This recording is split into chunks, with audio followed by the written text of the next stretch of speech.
LEGO Star Wars The Complete Saga is now a game beyond a game. I don't know how that happened, but it captivated audiences since it released in 2007. The game is a combination of the two previously released LEGO Star Wars the video game and LEGO Star Wars 2 the original trilogy. Both pretty good games. But The Complete Saga combines the two into one complete experience, hence the name, making it one of the most popular LEGO games ever released, up to the Skywalker Saga's release in 2022. However, after the hype settled, Complete Saga still stands alone at the top of the hill. One of Little Spencer's first games on the PS2 was LEGO Star Wars the video game, dealing with the prequel trilogy. I loved this game. It was my second most played game behind the classic Battlefront 2, and helped me become a really big fan of Star Wars. What also helped was the Clone Wars movie released in theaters around that time. It was a awful movie, but it still was a perfect storm that made me fall in love with this IP. It also made me develop an addiction to LEGO Star Wars. I would force my parents to buy me sets for years and years to come. But this isn't about me or about my terrible spending habits. It's about the Complete Saga. Perhaps one of the most iconic E-rated games of all time. I feel like the Complete Saga's biggest strength is its replayability. The game is filled with collectibles, hidden areas, bonus missions, meaning that there's always something new to discover. In the story mode, you could probably only get 1 or 2 minikits. But then there's the red brick, the blue minikits, the time trials, even the race to 1 million stud is either a player or the little vehicles you get from collecting 10 minikits on a mission. The levels are also designed to be played multiple times, as a player can use different characters with different abilities to access new areas and find hidden secrets. The game's completion percentage is boldly put in front of you everywhere. My friend Josh and I tried to get to 100% a few years ago. It's just hard to get there because there is so much, which is a testament to how TT Games cared about what they actually put into this re-release. The gameplay in the Complete Saga is both familiar and unique.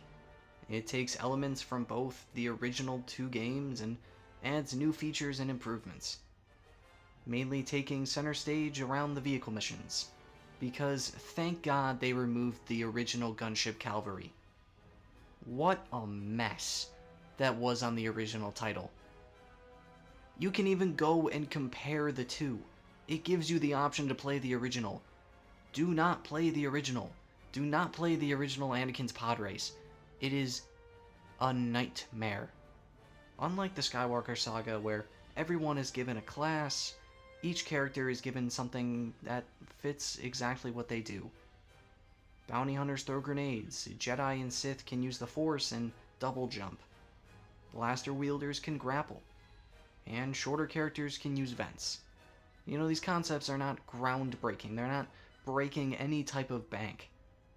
But I always tend to lean towards simplicity versus overly complex, which is what the Skywalker has done with making sure every single character fits a class.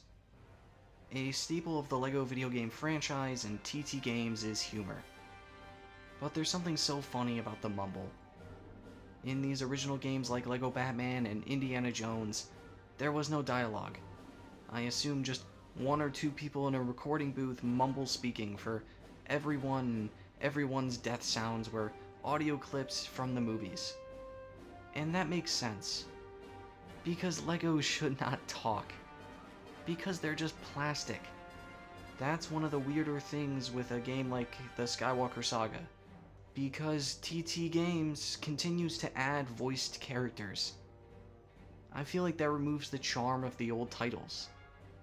They tried to recapture the magic with a mumble mode, but it doesn't work when you're mumbly line after line.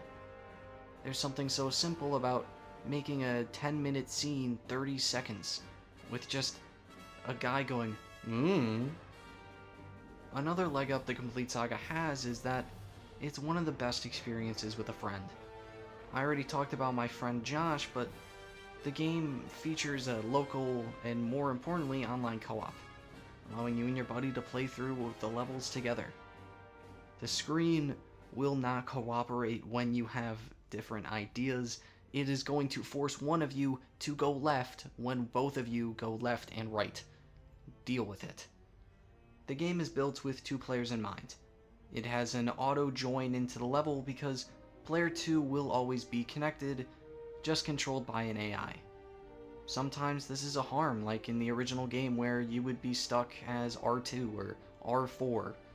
I don't think there's that much of a difference. You would just be stuck as a droid.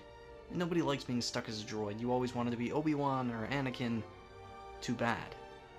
LEGO Star Wars 2 did fix this, and honestly I don't think there's that much of a problem anymore, mostly just because we're grown up. And visually, I still think it holds up today. Like I said before, I grew up on this game. And with those LEGO sets in my basement, I still have a lot of the figures that are in the character sheet. There's something so uncanny but completely at home about Yoda and Chewbacca, even though they have no details. Just green and brown, strange molds, faking facial features. How Grievous looks nothing at all like he does in Episode 3. Oh, I love it. And again, citing myself, I love simplicity. The clone troopers and the stormtroopers having black heads underneath. The ability to just put on a hat, because you can.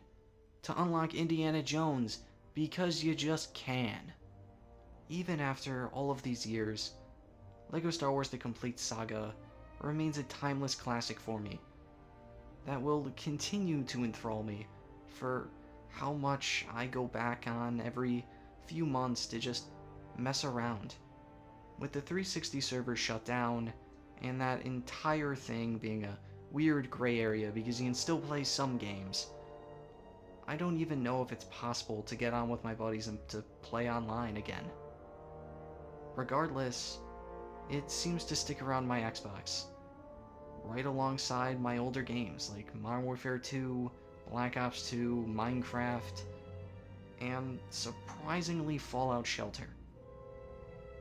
And if you, by some chance, haven't played the complete saga, or haven't played it in a few years, it's always worth it.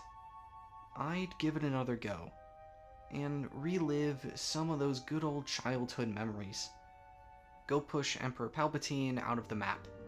Go see Darth Vader hold up a picture of him and pregnant Padme and point it to Luke.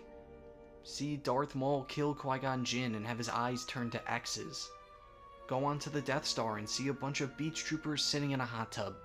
Go onto the Hoth missions and see snowtroopers trying to warm themselves. Create your own character. Go into Lego City. And most importantly, just play a really good game. Thank you for watching. If you enjoy what I do, maybe consider checking out some of my other stuff. Thank you so much.